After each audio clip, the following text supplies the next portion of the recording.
जनपद मुजफ्फरनगर में इस प्रकार की आसूचना प्राप्त हो रही थी कि कुछ लोग एक गिरोह बनाकर जीएसटी का फ्रॉड कर रहे हैं। इस संबंध में एसपीआरए के नेतृत्व में एक जांच सौंपी गई थी।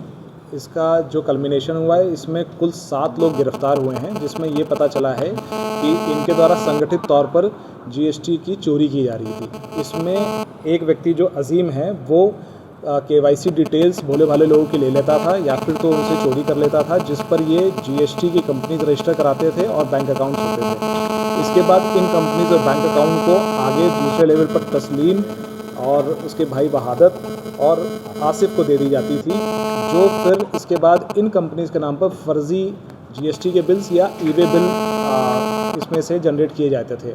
इसमें किसी प्रकार के बिल पर असली गुड्स एंड सर्विसेज का कोई मूवमेंट नहीं होता था। ये बिल केवल और केवल तकरीबन 18% जो जीएसटी स्क्रैप पर लगती है, उससे बचने के लिए जनरेट किए जाते थे। इसके अलावा तीसरा जो टीयर इनका है, उसमें जुनैद, आस मोहम्मद, सेठी और मोइन नाम के 4 लोग हैं, जिनकी खुद की भी कुछ स्क्रैप की कंपनीज़ हैं और ये बाकी बहुत सारे लोगों के लिए मिडलमैन का काम करते हैं, जिनको इस प्रकार के फर्जी ईवे बिल चाहिए होते थे। इसके अलावा सेठी और आस मोहम्मद के जो फ़ोन्स चेक किए गए हैं, उसमें तकरीबन 1 करोड़ 90 लाख का हवाला ट्रांजैक्शन भी पाया गया है। इसमें कुल जो हमें कंपनियों के डिटेल्स पता चले, वो 48 कंपनियां हैं जो ये चला रहे थे। इनकी जब डिटेल्स हमने जीएसटी डिपार्टमेंट से ली हैं, इसमें 925 करोड़ रुपए की जीएसटी बिलिंग की गई है, जो फ़र्ज़ी है, और 18% के जीएसटी फ्रॉड के हिसाब से इन्होंने 135 करोड़ की राजस्व हानि अभी तक सरकार को पहुँचाई है। इसके अलावा कुछ ऐसे बिल्स मिले हैं जहां पर ट्रक के नंबर लिखे हुए हैं, परंतु वो ट्रक कभी मूवमेंट नहीं किया है। इनके द्वारा टैक्स में भी इनकम टैक्स रिटर्न नहीं भराया गया है। इनके द्वारा पूरा सर्कुलर नेटवर्क इस प्रकार का बनाया गया है कि इनको किसी प्रकार का कोई टैक्स ना देना पड़े। ये सारी कंपनियां ये तकरीबन 3-4 महीने चलाने के बाद फिर इसको बंद कर देते थे।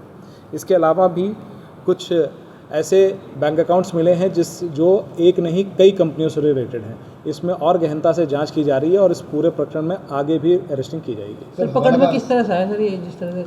देखिए, इसमें एक रतनपुरी में एक कंप्लेन हुई थी, जिसमें एक व्यक्ति के आईडी पर एक कंपनी बनाई गई थी जिस पर 157 करोड़ रुपए की बिलिंग हुई थी।